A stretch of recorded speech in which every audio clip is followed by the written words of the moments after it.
तत्सत। मैंने आज का प्रसंग महाभारत से लिया है। महाभारत में भीम की मृत्यु का कारण शिखंडी बना। आइए जानते हैं शिखंडी पहले क्या था। सत्यवती से राजा शांतनु के 2 पुत्र हुए, एक चित्रांगन, दूसरा विचित्रवीर्य।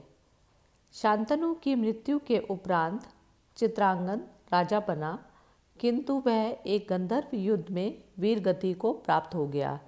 उसके बाद सत्यवती का दूसरा पुत्र विचित्रवीर्य हस्तिनापुर के सिंहासन पर बैठा।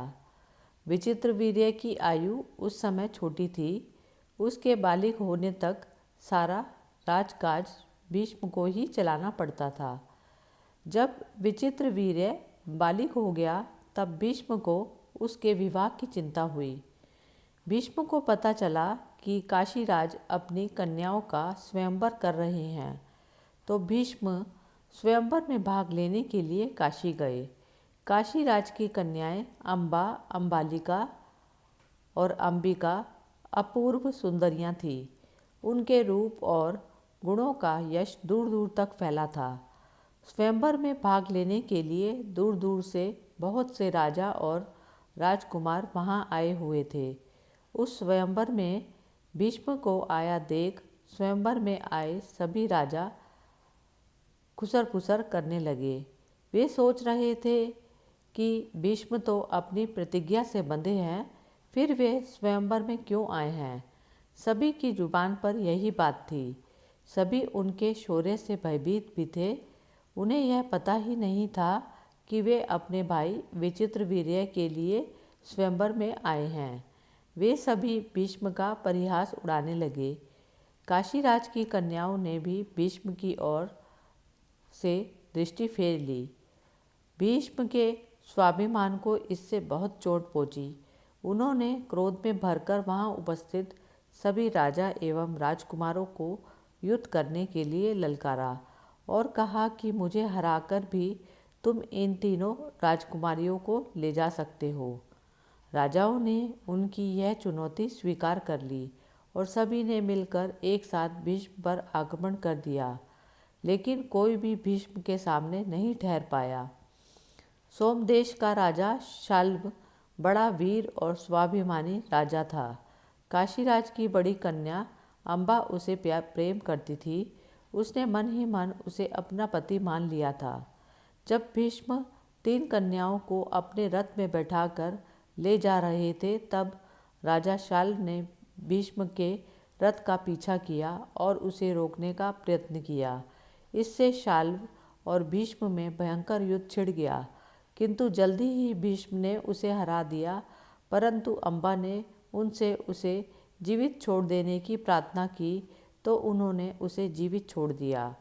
भीष्म काशीराज की कन्याओं को लेकर अपने साथ हस्तिनापुर पहुँचे।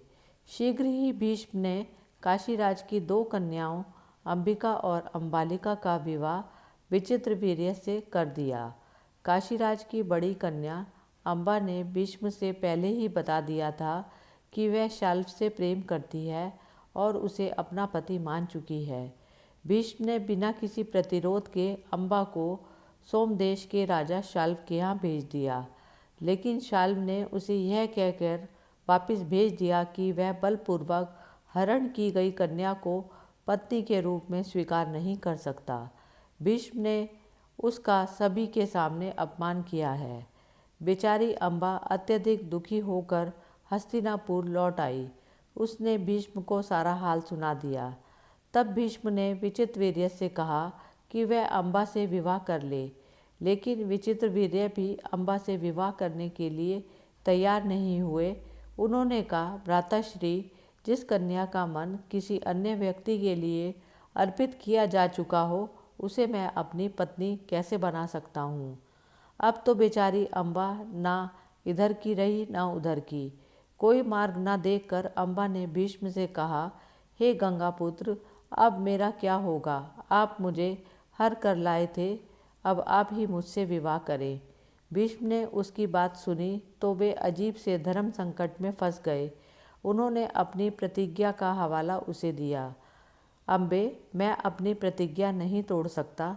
मैं विचित्र वीर्य को ही फिर से समझाने का प्रयत्न करूँगा। किंतु ना तो विचित्र वीर्य माना और ना राजा शाल्व ने ही उसे स्वीकार किया। भीष्म भी अपनी प्रतिज्ञा से टस से मस नहीं हुए। अम्बा को अपना जीवन व्यर्थ लगने लगा। रो रो कर उसकी आंखें सूज गई, आंखें सूख गई, परंतु उस पर किसी को दया नहीं आई। उसे सारा दोष भीष्म का ही लगा। वह भीष्म से बदला लेने के लिए अग्नि में झुलसने लगी।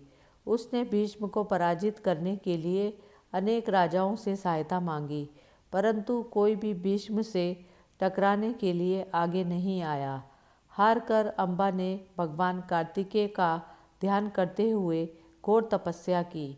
भगवान कार्तिकेय उसकी भक्ति से प्रसन्न होकर उसके पास आए। उन्होंने सदा ताज़ा रहने वाले कमल के फूलों की एक माला अम्बा को दी और कहा, अम्बा, यह माला तू जिसके गले में डाल देगी वही भीष्म के विनाश का कारण बनेगा। माला पाकर अम्बा बड़ी प्रसन्न हुई। वह उस माला को लेकर अनेक राजाओं के पास गई, किंतु कोई भी भीष्म जैसे वीर का सामना करने का साहस नहीं जुटा पाया। सबसे अंत में पांचाल देश के राजा द्रुपद के पास वह पहुंची। उसने राजा द्रुपद से प्रार्थना की, हे राजन, आप बड़े वीर और प्रतापी हैं।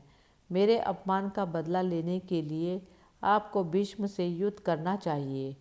राजा द्रुपद ने भी अम्बा की बात नहीं मानी, तो वह निराश होकर माला को द्रुपद के महल पर द्वार पर टांग कर चली गई। सारे क्षत्रियों से निराश होकर वह भगवान परशुराम के पास पहुंची और अपनी सारी व्यथा सुनाई। अम्बा की करुण कथा सुनकर परशुराम का हृदय द्रवित हो उठा। वे अम्बा की सहायता करने के लिए भीष्म से युद्ध करने के लिए चल पड़े। उन्होंने भीष्म को युद्ध करने के लिए ललकारा। भीष्म परशुराम की ललकार सुनकर युद्ध भूमि में आमने सामने आ खड़े हुए। दोनों ही कुशल योद्धा थे, दोनों ही ब्रह्मचारी थे। उन दोनों के बीच में कई दिनों तक युद्ध चलता रहा। हार और जीत का निर्णय होना कठिन था।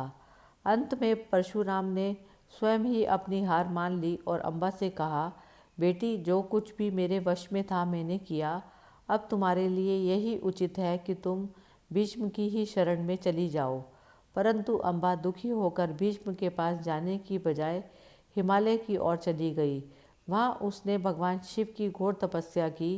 कैलाशपति भगवान शिव ने प्रसन्न होकर अम्बा को दर्शन दिए और कहा, पुत्री, तुम्हारी तपस्या पूर्ण हुई। अगले जन्म में भीष्म ही की मृत्यु तुम्हारे ही कारण होगी। भगवान शिव के अंतर्ध्यान होने के बाद अम्बा ने तत्काल चिता तैयार की और अग्नि की गोद में अपने आप को समर्पित कर दिया। महादेव के वरदान से अम्बा दूसरे जन्म में राजा द्रुपद के यहाँ कन्या के रूप में प्रकट हुई। पिछले जन्म की हर बात उसे स्मरण थी। जब वह बड़ी हुई तो उसने खेल खेल में राजद्वार पर टंगी कार्तिकेय द्वारा प्रदान की गई माला उतार कर अपने गले में पहन ली। राजा द्रुपद भयभीत उठे। वे भीष्म से शत्रुता मोल नहीं लेना चाहते थे, इसीलिए उन्होंने अपने हृदय पर पत्थर रखकर दुखी मन से अपनी पुत्री को घर से निकाल दिया। अम्बा ने वन में जाकर घोर तपस्या की और अपने तपोबल से अपना स्त्री रूप त्याग करके पुरुष वेश धारण किया। अब लोग उसे शिखंडी के नाम से पुकारने लगे। यही शिखंडी भीष्म पितामह का मृत्यु का कारण बनी। हरिओम तत्सत।